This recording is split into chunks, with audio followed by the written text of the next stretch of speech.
Hi, నేను మీ అనిల్ నాయర్. ఎవరైతే students UPSC prelims కి ప్రిపేర్ అవుతున్నారో, మీలో కనుక స్టూడెంట్స్ సిసాట్ అనేది కొంచెము మాకు లాస్ట్ ఇయర్ 1 మార్క్ 2 మార్క్ వల్ల క్వాలిఫైయింగ్ మార్క్స్ పోయింది అనే వాళ్ళ కోసము ఈ స్పెషల్ రీల్ చేసే ప్రయత్నం చేస్తున్నాను.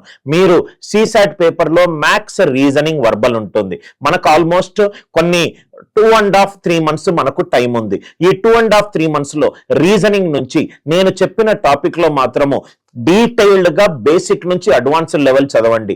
2011 నుంచి 2024 వరకు నేను చెప్పబోయే టాపిక్ల నుంచి మాక్సిమం నంబర్ ఆఫ్ క్వశ్చన్స్ వచ్చాయి. హై ఫ్రీక్వెన్సీ టాపిక్స్, సరెన్సా టాపిక్స్, బ్లడ్ రిలేషన్స్, డైరెక్షన్స్, దాని తర్వాత clocks and calendars, ranking and order, దాని తర్వాత analytical reasoning, seating arrangement and puzzles.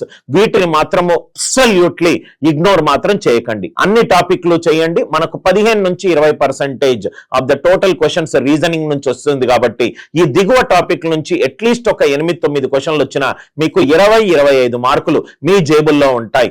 మనకు 67 మార్కులు వస్తే మనము క్వాలిఫై అయిపోతాము. సార్, మేము కోర్స్ గురించి చూస్తున్నాం అనుకుంటే డిస్క్రిప్షన్ లో కోర్స్ లింక్ ఉంది, క్లిక్ చేసి మీకు నచ్చితే తీసుకోవచ్చు. With love, Anil Nair.